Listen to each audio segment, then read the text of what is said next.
Continuando o nosso ciclo de bate-papo, né? Hoje é um privilégio para a gente, porque não uma honra, ter conosco a professora Teruessa Datsune. Né? A professora Teruessa Datsune, ela é do departamento de microimuno, tá certo?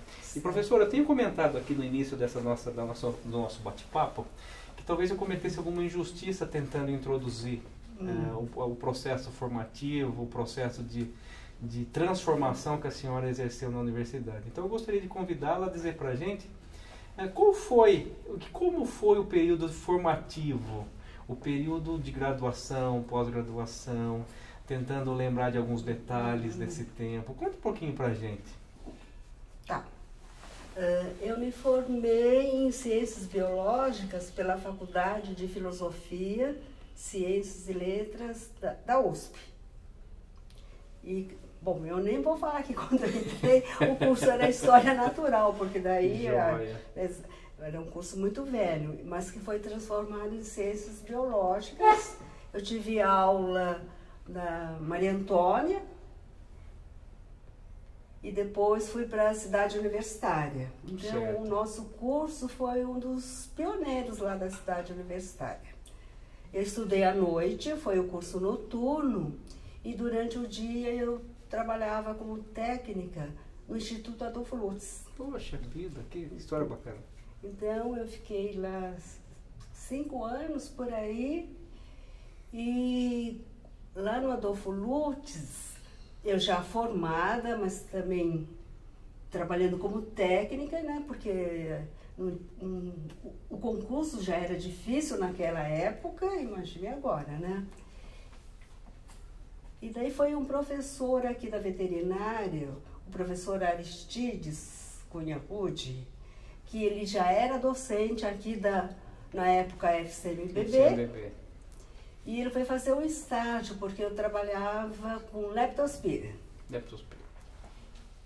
E daí ele me falou, olha, vai ter concurso lá na FCMBB, só que é na veterinária, você não quer ir para lá?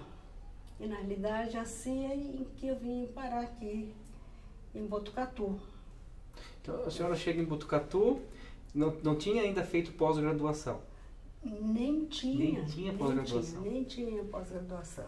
Então vem como um instrutor de ensino? Foi instrutor de ensino. Instrutor de ensino. Foi. E já foi direto para o departamento? Como era veterinária, então lá foi no laboratório clínico. No laboratório clínico? No laboratório clínico lá. Eu entrei aqui na FCMBB, eu vim para cá em outubro de 69. 69.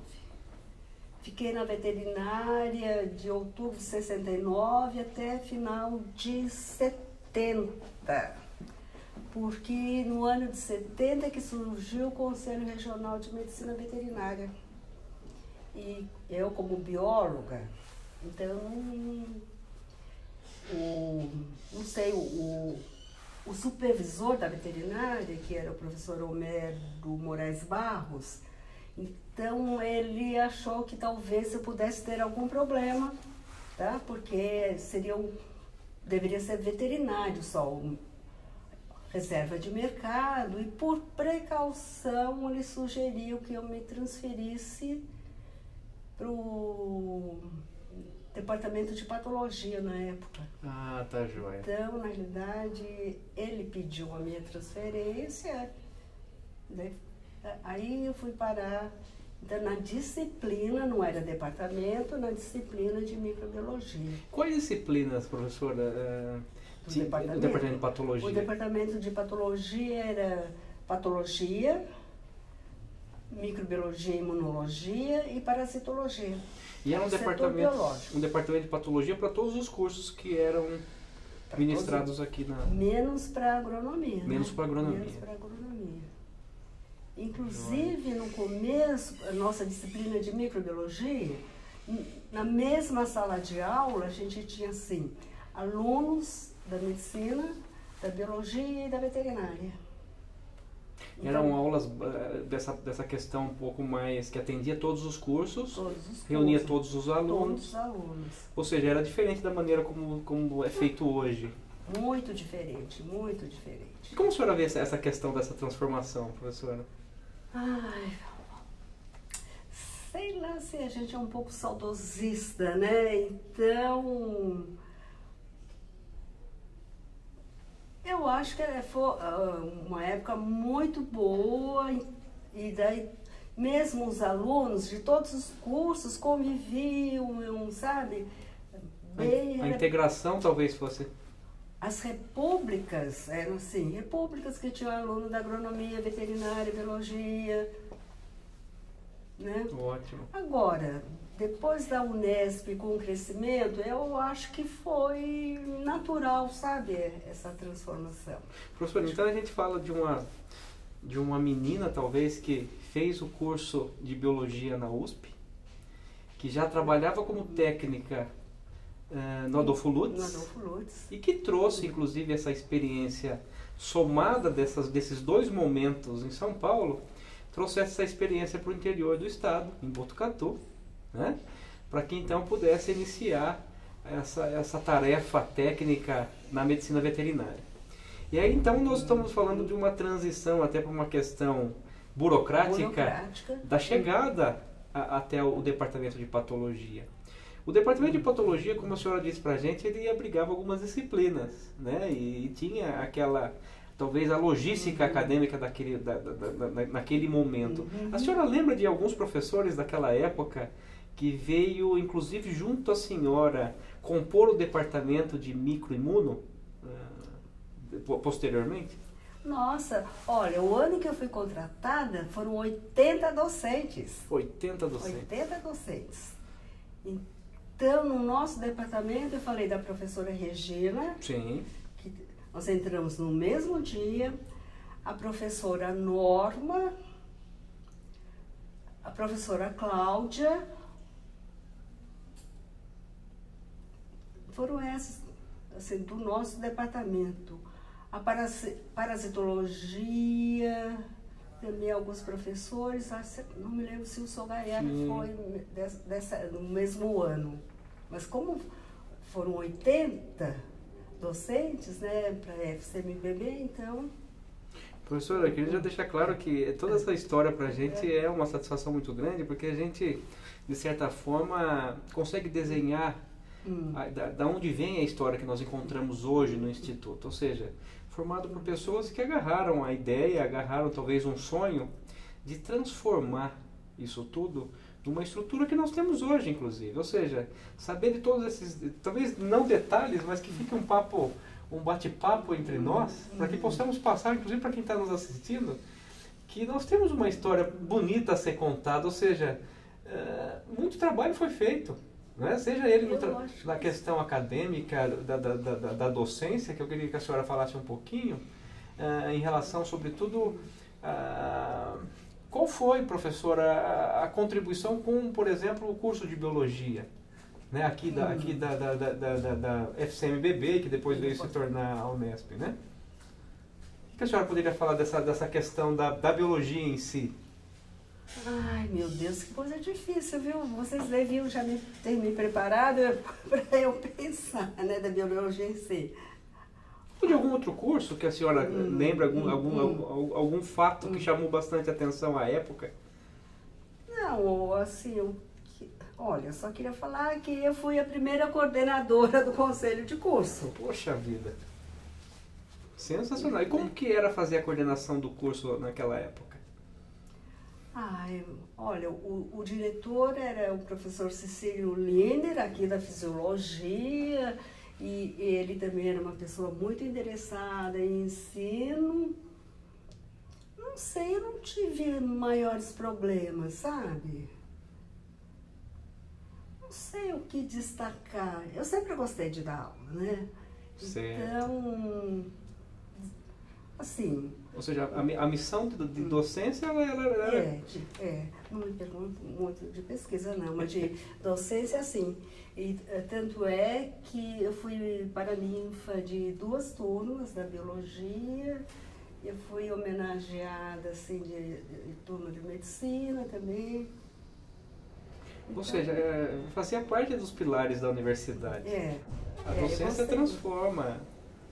é uma missão de transformação, né?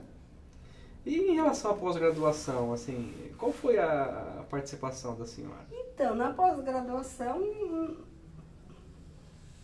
eu acho que quase nada, né? Talvez tenha... Porque na realidade, eu fiz o doutorado direto, sem curso de pós-graduação. Isso foi, eu já lembro mais ou menos a época? Na época era isso, mas daí assim, quem fizesse o doutorado até 73, final de 73, então ficaria isenta de pós-graduação. E daí eu me encaixei nisso. Já é sensacional. Professora, eu queria falar um pouquinho sobre a participação da senhora na Associação dos Docentes. Inclusive, talvez esse fosse o momento de fazer essa propagação, né? A gente fala tão pouco hoje em dia dessas associações que são tão importantes. E que talvez assim, o processo embrionário de crescimento talvez estivesse passou de forma brilhante nas mãos da senhora. Ai, que exagero! Talvez que exagero. Pudesse falar um pouquinho pra gente dessa época. Porque a Associação dos Docentes começou com o professor Arlila da Morfologia. E na época era a Associação dos Instrutores. Começou como a Associação dos Instrutores. Os instrutores de ensino. Instrutores de ensino, da FCMBB. E depois é que passou para a Associação dos Docentes. Só que foi uma época, eu acho, que favorecia, sabe, a gente batalhar por algumas coisas. Porque era uma época de ditadura. Então, muita gente, a maioria era um pessoal engajado. O momento político que o país favorecia. Então, a gente tinha que, assim, por que batalhar por isso, né? Então, o pessoal era muito engajado, muito engajado. E foi uma época, assim, olha, que a professora Sheila, que foi diretora aqui, também, nós entramos na mesma época, a professora Sônia da agronomia, então veja, gente da agronomia, da veterinária, então todo mundo batalhava junto, né?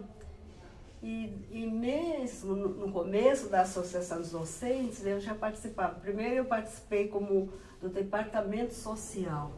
Nossa, a gente realizava muitas festas, muitas festas. Como que era o departamento social, professora? É social mesmo, sim, né?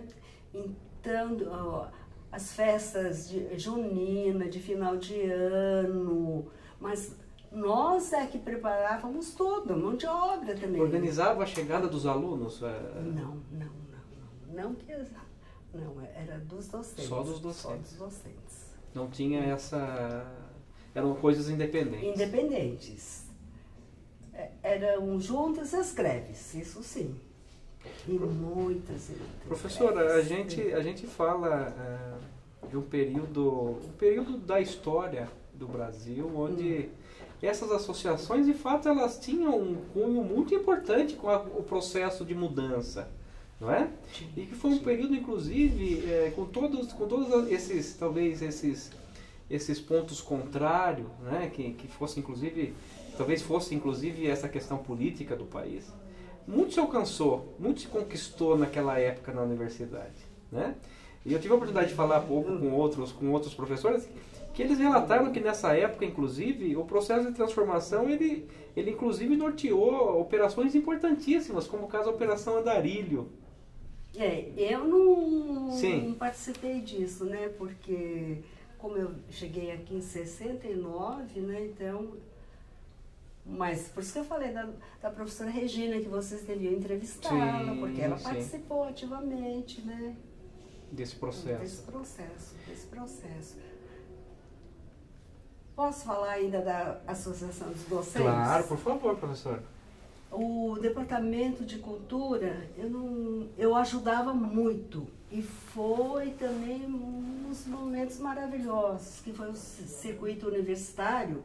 Então, nós trouxemos para Botucatu Gal Costa, Maria Bethânia, Vinícius, Toquinho, Chico, nossa, tanta gente, tanta gente. Professor, e a associação sempre foi no local onde é?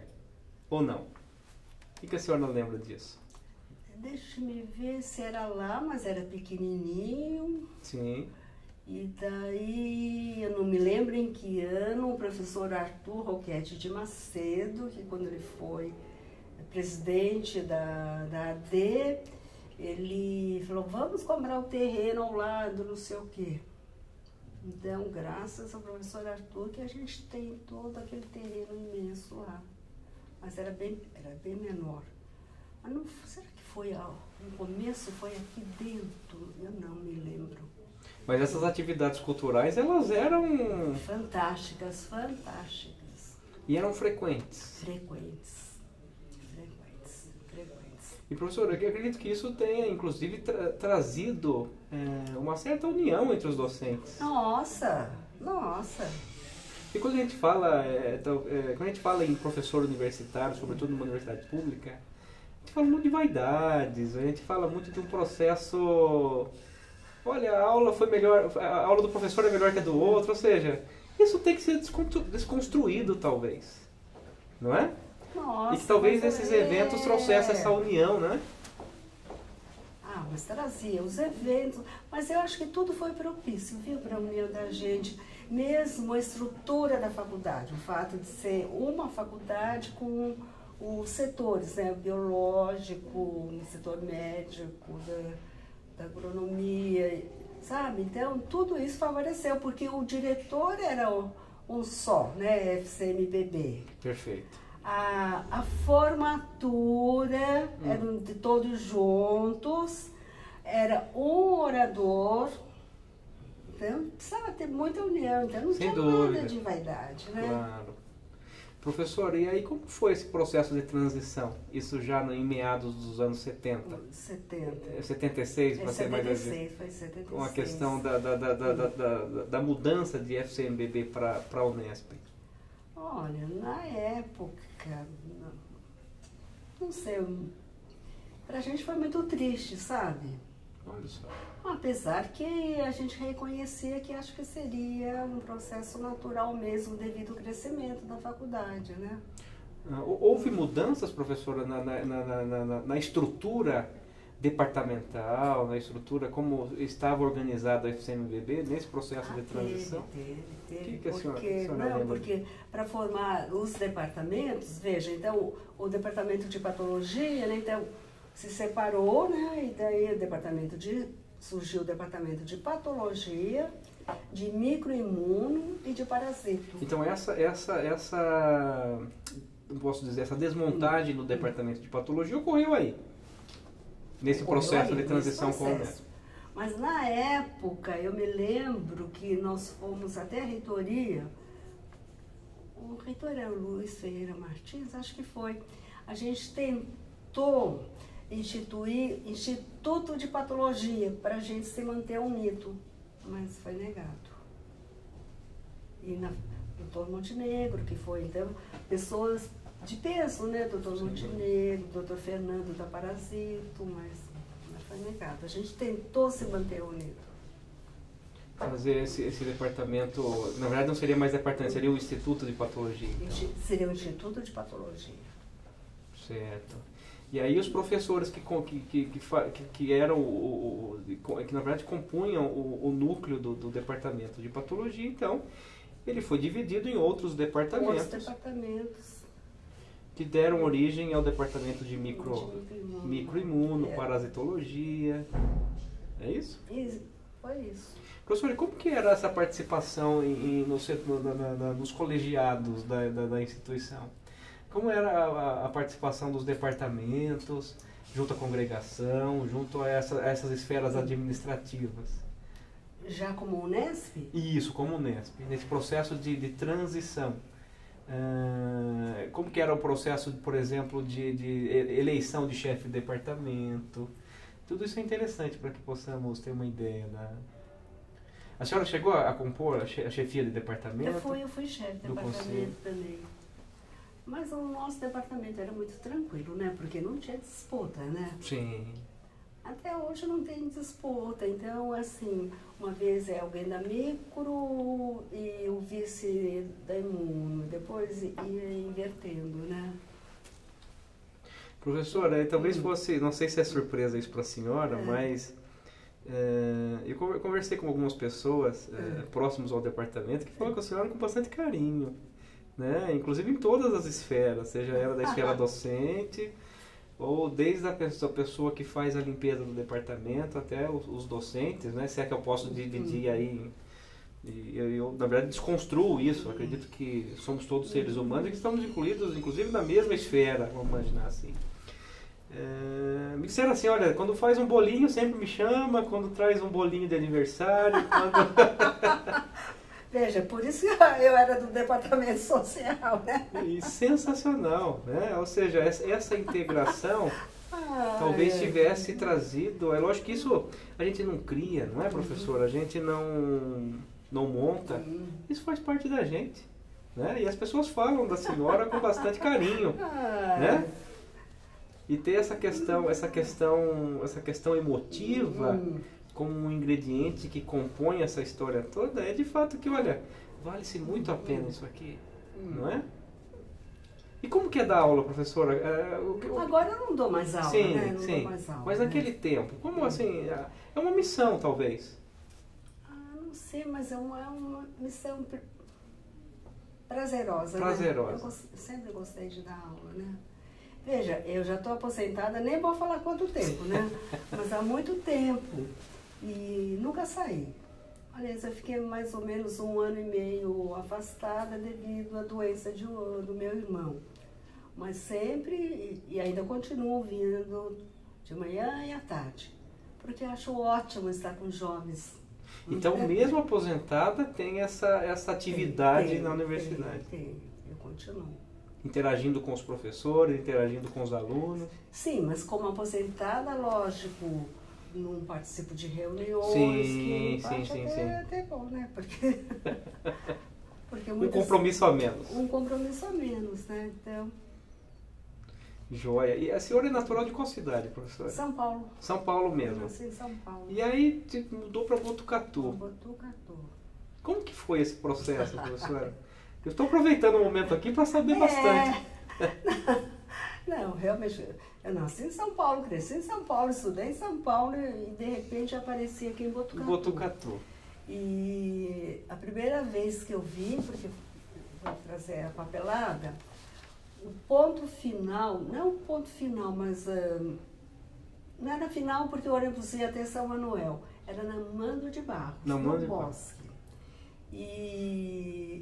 E quem ia me buscar era o professor Aristides, da veterinária. Ele tinha marcado um horário e o ônibus chegou antes. Eu falei, vou conhecer um pouco a cidade. Em plena Mando de Barros, daí fui conversar com uma pessoa. Eu falei, olha, eu queria conhecer a cidade, eu queria ir para o centro de Botucatu, né? Então, para passar o tempo. Só que eu estava no centro de Botucatu, que era Mando de Barros. Ou seja... no começo eu realmente estranhei bastante, né? Trânsito. Sim. Porque o pessoal parava no meio da rua para conversar com quem estava na calçada. E eu ficava alcoolizada, né? A gente ficava atrás esperando. Agora eu faço a mesma coisa também, né? Virei uma botucatuense. Botucatuense. Nossa, gosto muito. E Botucatu tem isso. Acho que o interior do estado de São Paulo tem isso, né, professora? De abraçar quem chega, de abraçar quem... Eu não sei, viu? No começo, a gente, sabe? Não sei se no começo a gente percebia, assim, tá certo. Até eles falavam, os pés brancos. Tinha isso? Tinha no começo. Que eram mais as pessoas que vinham de cidades maiores.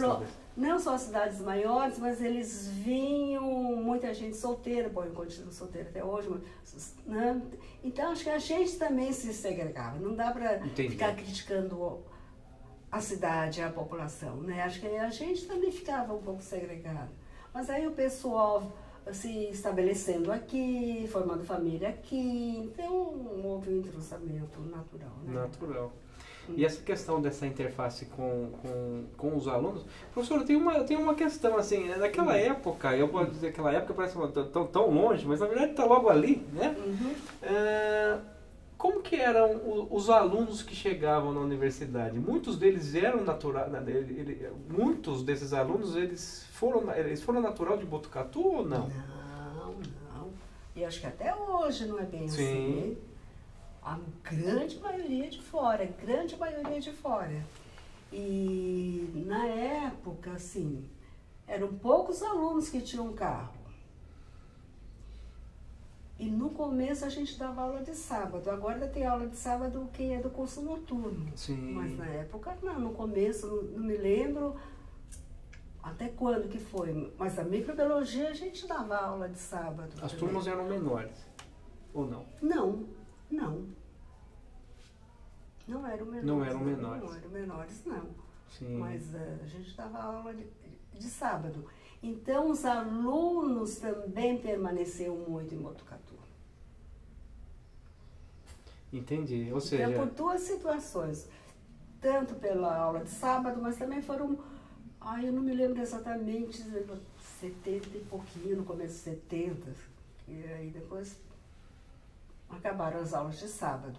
Mas também porque o pessoal, os alunos não tinham carro, a grande maioria não tinha. Professor, eu ficava aqui, então tinha o famoso mocó. Mocó, o que era o mocó?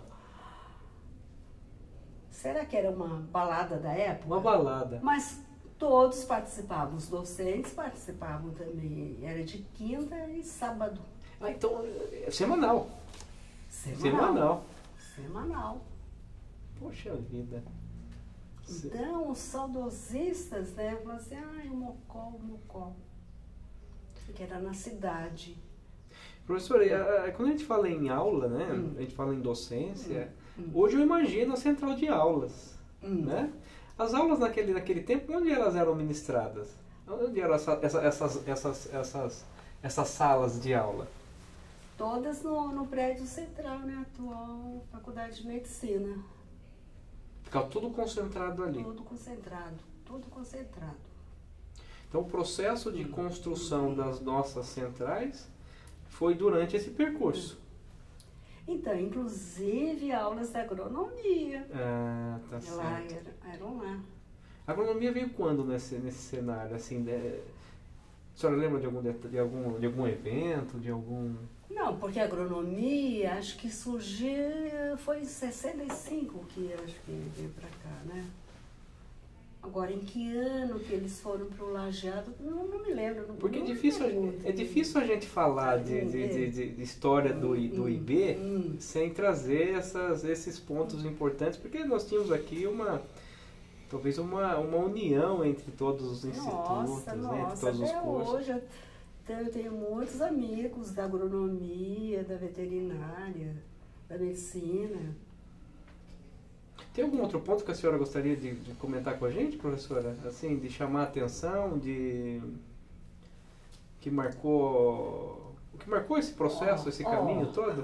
Eu gostaria de deixar a senhora bastante à vontade, inclusive. Não, eu vou ter que falar uma coisa, senão a Lúcia Rocha vem brigar comigo. Né? A questão da Associação dos Docentes, que foi muito importante, foi uma associação muito importante mesmo, que a gente conquistou bastante coisas.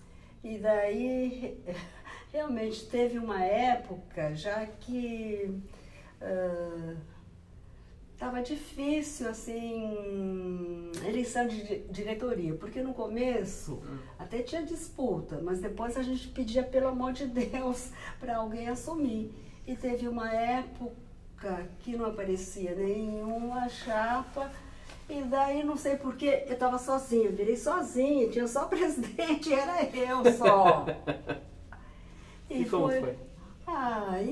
Então, na verdade, eu assumi aquilo e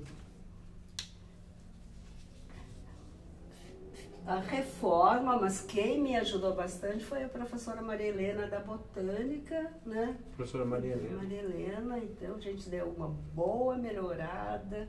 Sabe? Inclusive tem um espaço com o nome da senhora. Tem um espaço com o meu nome, né? O asfalto que nós conseguimos, fui lá. Ou seja, a oportunidade que a senhora disse da chapa única, de fato mudou aquilo, não foi? Hã? A senhora comentou há pouco a questão da chapa única, mas foi uma questão de assumir o compromisso e fazer a transformação do local. Mas também é uma época que talvez não houvesse necessidade, sabe? Porque antes disso, nossa, quantas greves que nós fizemos? Greve dos 70% mais 2.000, nós ficamos praticamente 3 meses em greve. Como era visto esses movimentos naquela época, professora? Em relação ao governo do Estado? Pois é. Eu não sei se a nossa sorte, a gente tinha uma lufa, então tinha com quem brigar, então a gente se unia para poder brigar, né? Para poder conquistar coisas, né? Então, por isso que eu falei que era propício. E naquele momento... Mas, veja, nas greves a gente tinha que ir para São Paulo, Sim. né? Eu me lembro que daí a gente tinha que alugar ônibus. E a gente alugava 3, 4, uma vez 7 ônibus. Poxa, então, para ver que todos se uniam, aí não eram só docentes, então docentes, os funcionários e os alunos, e a gente ia em massa mesmo. Ou seja, tinha uma comunhão importante e fortalecendo o movimento, né? Exatamente, exatamente. Então a gente sente saudades disso, mas é que a ocasião exigia isso. Entendi. E agora professor, não mais, por isso que não é. E tem gente que fala assim, poxa, a D não faz mais nada, a D não faz mais nada. Não faz mais nada. Convoca uma assembleia, não aparece ninguém. Festa, não aparece ninguém, sabe? Como eu participei muito da AD, quando eu posso, eu prestigio. Pelo menos todas as festas de final de ano eu vou. Eu acho importante. Sim. A gente tem que agradecer que tem uma associação, que tem uma associação e que está assumindo. E que propõe essas reuniões, que propõe essa discussão de ideias, não é, professora? Que talvez fosse o norte para que tenhamos aí a busca por mudança. A gente fala muitas vezes em mudanças, mas muitas vezes é interessante que saibamos quais mudanças nós queremos, não é isso?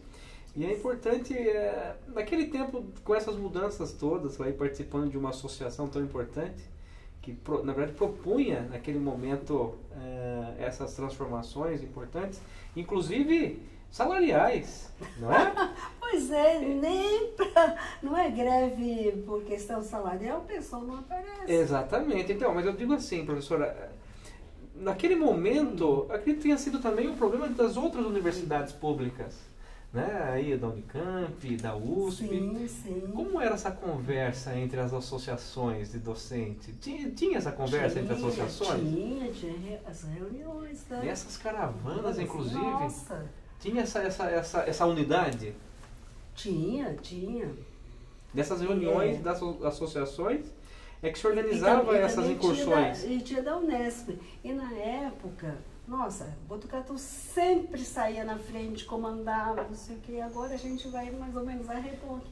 E a senhora tocou num ponto importante, né? Eu estou falando de USP e Unicamp, mas lembrando que a Unesp está espalhada no estado de São Paulo. Exatamente. Não é? E talvez a proposta da universidade da Unesp fosse, olha, o aluno não se desloca à universidade, mas a universidade se desloca até o aluno com esses multicamp que nós temos, não é?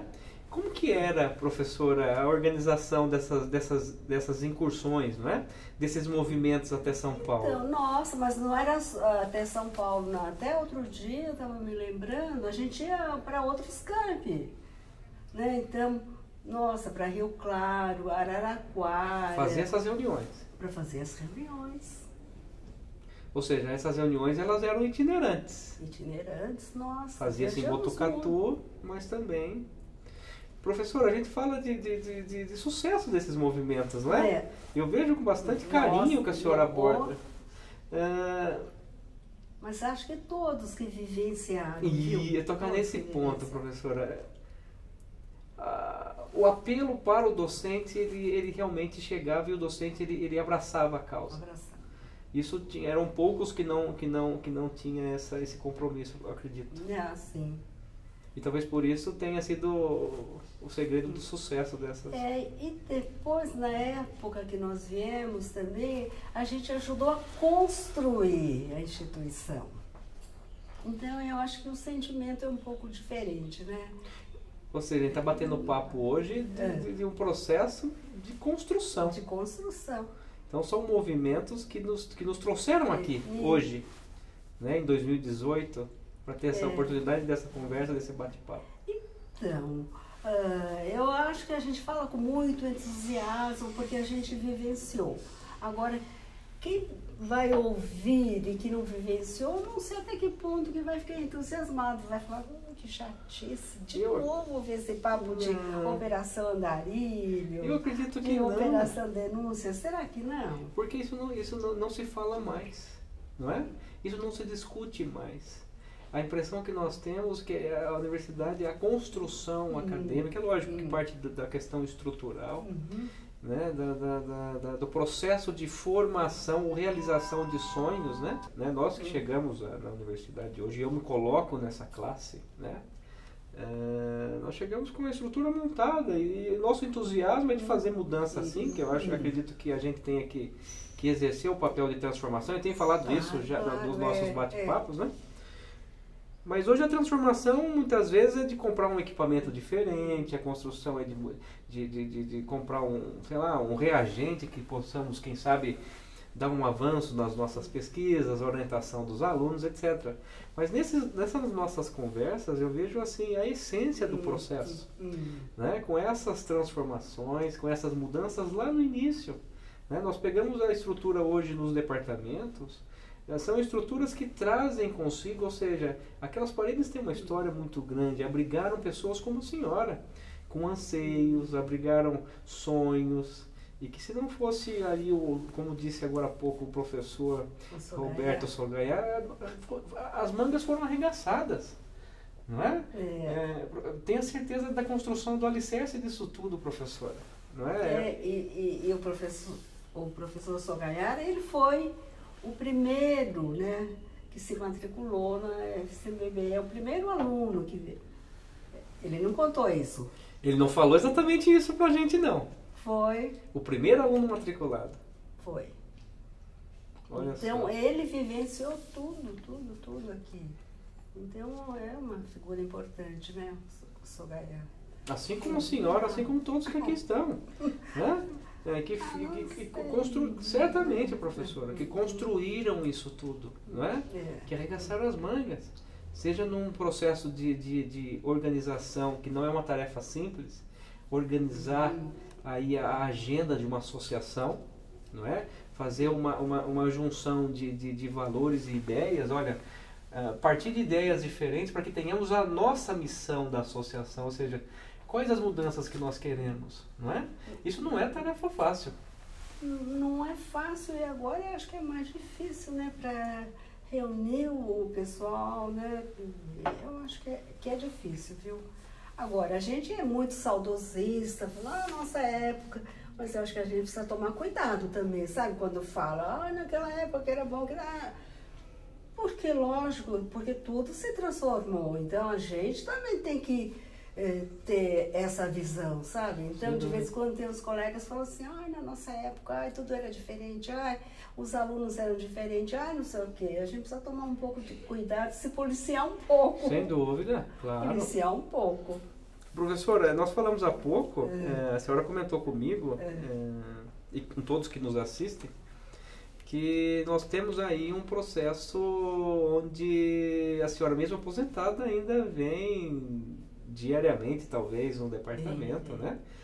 Ou seja, se eu posso falar de mudança, se eu posso falar de um processo de transformação do departamento, seja ele em escala estrutural, seja ele em escala de recursos humanos, esse processo, em se tratando do departamento de microimuno, a senhora acompanhou de perto, né? Como a senhora vê esse processo da transformação do departamento, da maneira como a senhora chega e pega o departamento de patologia, até os dias de hoje, que mesmo aposentada, inclusive fala assim, olha, eu ainda tenho algo para contribuir, isso faz parte de mim. Nossa, que coisa... Bom, logicamente que houve transformação no departamento, né? E, inclusive, na nossa época, a gente dava muito valor no nosso departamento ao ensino. Então, a professora Regina, que sempre gostou de ensinar, a gente tinha uma preocupação maior com o ensino. Inclusive, a verba para pesquisa era uma verba mais ou menos pequena. Da FAPESP era dificílimo conseguir qualquer coisa. E na época era 0,5% da receita, né? A verba da FAPESP. 0,5%? Era 0,5%. Depois que foi 1% da receita, então eu acho que a FAPESP foi muito importante. Nesse processo? Nesse processo, porque liberou dinheiro. Então o pessoal teve assim, oportunidade para avançar nas pesquisas.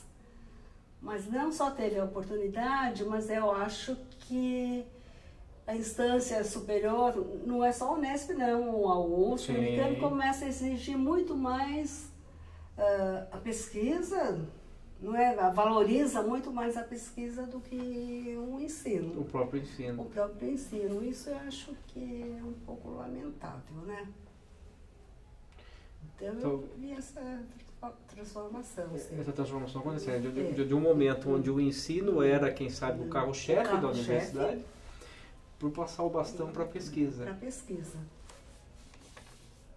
Eu vi um comentário, uma certa oportunidade, que diz assim que a universidade, ela ensina porque ela propõe o conhecimento, ela busca, né? Ela investiga o conhecimento, etc. Mas a gente não pode esquecer também que ainda como unidades de pesquisa, a nossa missão fim é a mudança, é a possibilidade de mudança de recursos humanos, né? Então, manter a valorização dos professores, manter a valorização da nossa missão fim, né? Que é de fato a chegada da informação até os nossos alunos. Né? E aí eu percebo que a senhora fala desse processo de docência com bastante brilho no olho, né? Inclusive aí fazendo um processo de trazer essas ideias todas numa associação. E isso nos coloca num momento de discussão exato, professora, que olha, eu posso transformar sim, inclusive eu posso fazer desses processos de transformação algo que nos coloca em instâncias maiores. Eu posso, inclusive, não só mudar o local onde eu estou, mas eu posso buscar, por exemplo, algo com os nossos governantes, né? Ou seja, eu não sei como está exatamente esse processo nos dias de hoje, mas eu vejo um certo distanciamento entre os nossos governantes, sejam eles governantes locais, sejam eles os nossos representantes estaduais, mas há um certo descrédito da classe docente, né? Talvez há um tempo... Mas eu acho que o descrédito hoje em dia é geral. É geral, né? Não é só a classe docente, não. Eu acho que é geral. É que a gente também está vivendo uma fase difícil, né? Com essa crise econômica, até crise moral, né? Porque... Sem dúvida. E as eleições estão aí, né? Estão aí, né? E aí talvez fosse o momento dessas associações fazer essas inserções mais diretas com os nossos representantes mais próximos, não é? Para buscar, quem sabe, mudanças maiores, tá certo? E nós vemos, inclusive, professora, a senhora tocou num ponto importante, a questão cultural, a questão do ser humano em preservar a sua história. A gente passou há pouco, né, uma perda sem medidas, talvez a gente não consiga medir, que foi o museu. O museu, não é? E nós falamos um pouco sobre essa questão moral, essa questão cultural, não é? Esse gesto que a senhora acabou de falar que representa. Tristeza, esse é um negócio... Foi uma tragédia, né? Uma tragédia. Sem saber a dimensão disso. Nossa, a gente fala com angústia, né, disso. É porque é um paradoxo, né? Hoje a gente está aqui batendo um papo para resgatar a história, né, de um instituto, e ali estava a história de um país. De um país, né? nossa. E um país, um povo sem história é um povo que não sabe muitas vezes quais são os seus alicerces, né? Professora, nós temos um tempo a cumprir, né?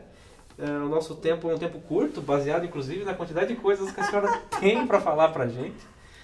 Já foi nos apontado ali o tempo, né? Eu gostaria de agradecer imensamente.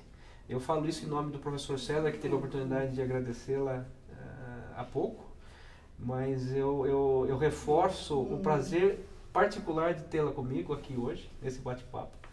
Para mim, como um ser humano, como um professor, como algo que busca ingredientes importantes para transformar pessoas, esse nosso bate-papo, de certa forma, ele contribui muito com o processo formativo, não só dos nossos alunos, mas dos nossos docentes. E nós temos um tempo agora no fim, que talvez tivéssemos falado tanta coisa, mas talvez tivesse faltado alguma coisa. Tem alguma coisa que ficou faltando que a senhora queria complementar, que quisesse complementar? Gostasse, talvez, fizesse... Nem sei. Agora, não. Depois, quando eu sair daqui, eu vou falar, podia ter falado nisso, podia ter falado naquilo. Sim, é um processo de... Sabe, uma coisa que eu acho que foi importante,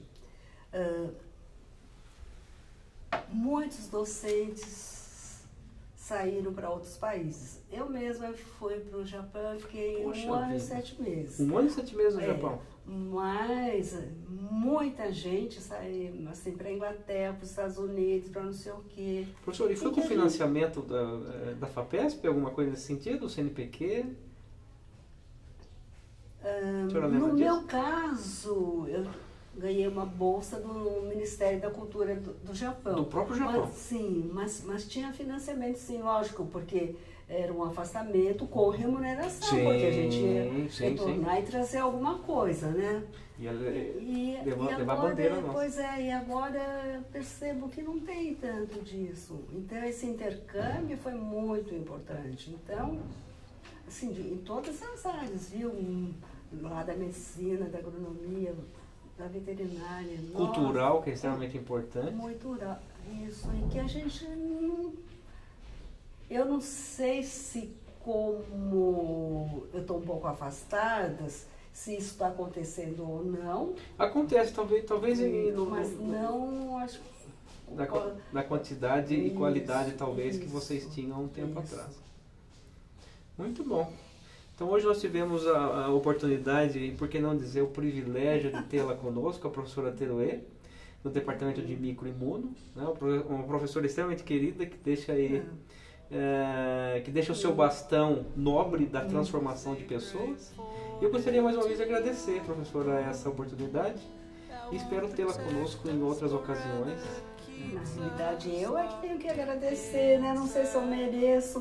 Quando me convidaram, eu falei, pelo amor de Deus, o que eu vou falar, sabe? Eu sou uma pessoa tímida, né? Perceba que é um bate-papo. Não, é que você foi muito bom, viu? Conseguiu tirar coisa. Imagina, professor, eu agradeço. Eu que agradeço muito a oportunidade. Nessa